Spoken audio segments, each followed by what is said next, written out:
I found out my mother-in-law had a key copy made without telling me. She'd let herself in to check on things, including my diary. My husband said she meant well. I replaced the locks and left her something inside the doorframe because I used to think I had a decent relationship with my mother-in-law. Her name's Janet.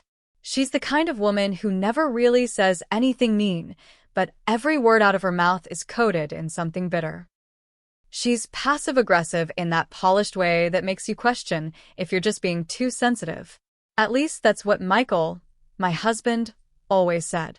We got married 3 years ago. Bought a small house outside Springfield, Missouri, not too far from where Michael grew up.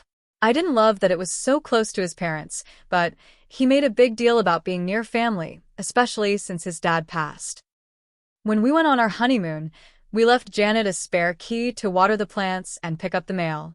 That was supposed to be it. Just 2 weeks. But she never gave it back. And I didn't notice until much later. It started small, subtle.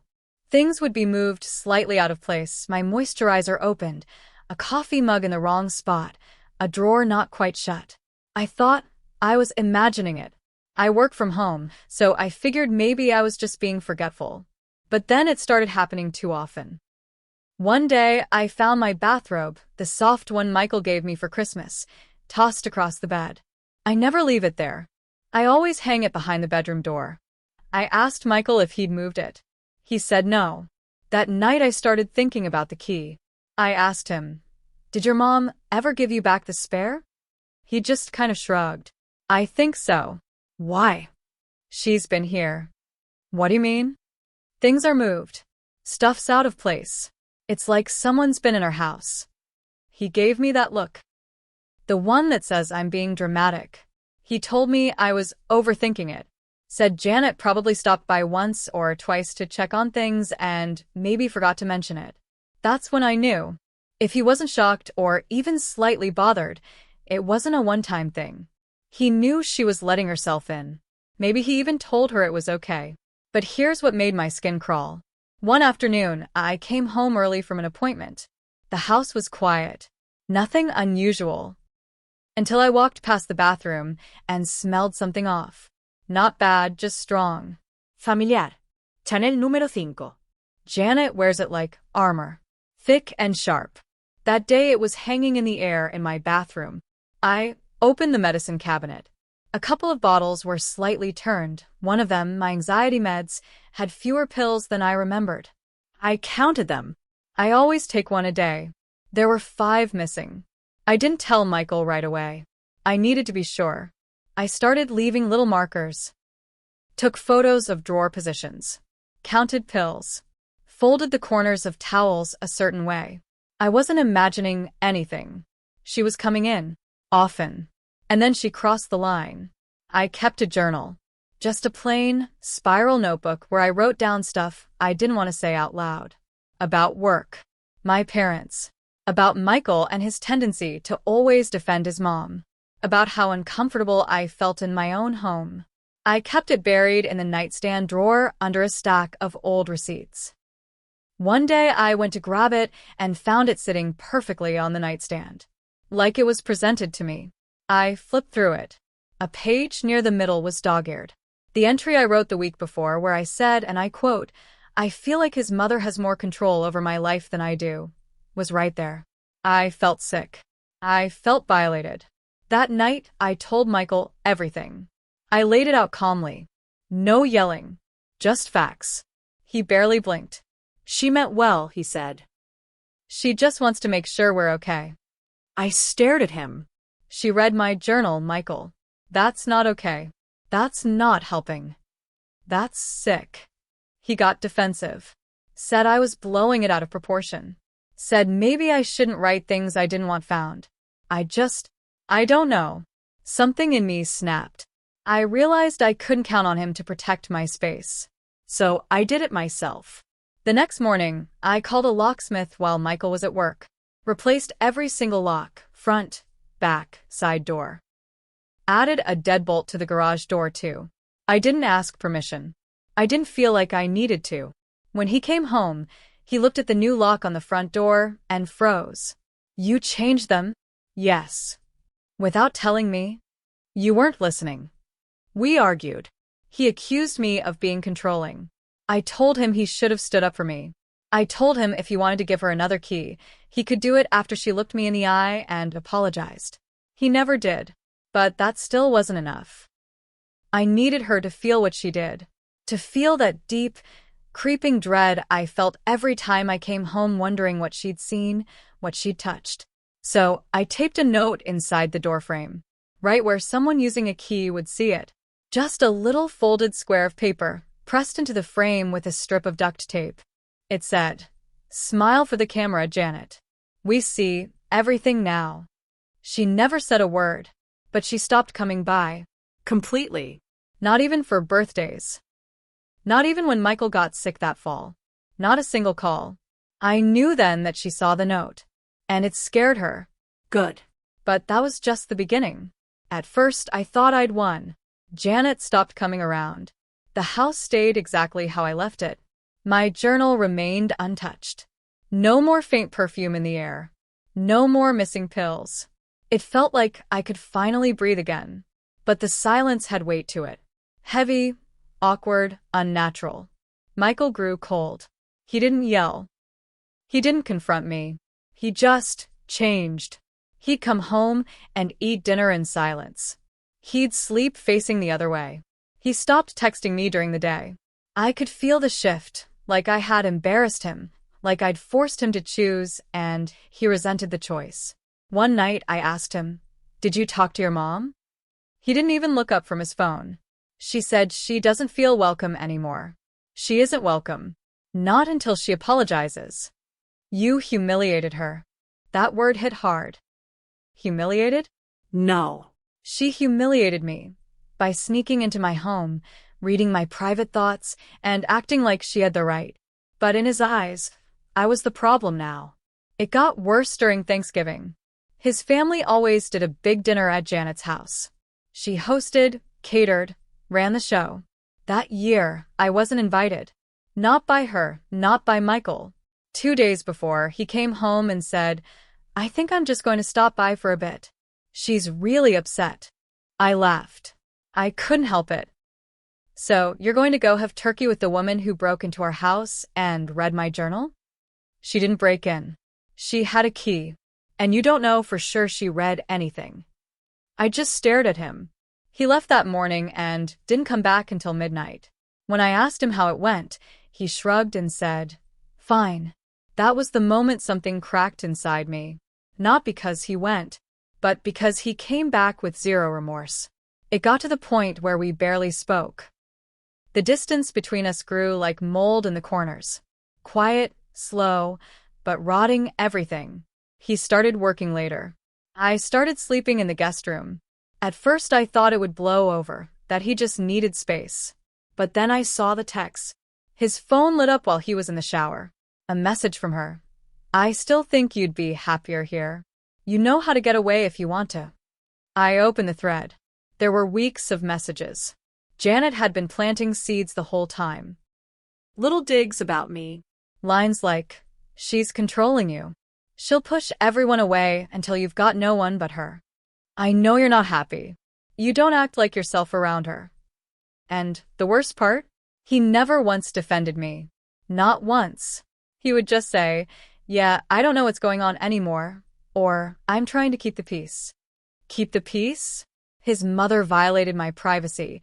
He sided with her, and now he was confiding in her about our marriage behind my back? No. I printed every message. All of it. The full thread. I left the stack on his pillow.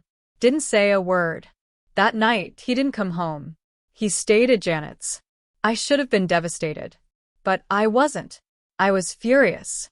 And suddenly, everything became very clear. This wasn't just about a key, or a journal, or a few pills. This was about control. Janet never let go of Michael. Not emotionally. Not mentally. And now she was trying to cut me out entirely.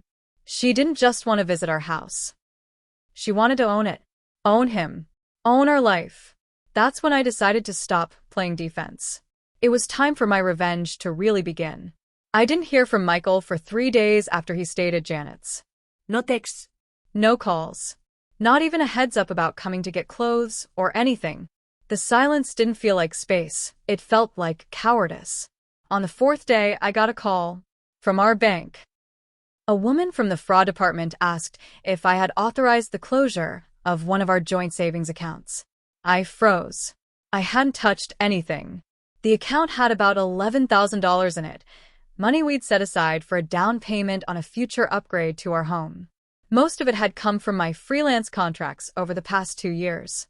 I told her no. She confirmed the withdrawal was done in person. By Michael. She asked if we were going through a separation. My mouth went dry. No, I said. Not officially. I hung up and called him. He picked up on the second ring and said, flatly, I meant to tell you.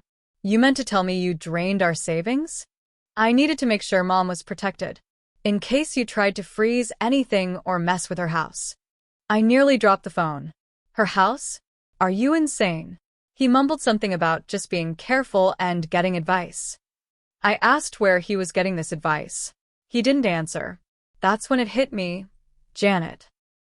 This wasn't just manipulation anymore. This was calculated. Legal, financial, personal. She wasn't just trying to come between us.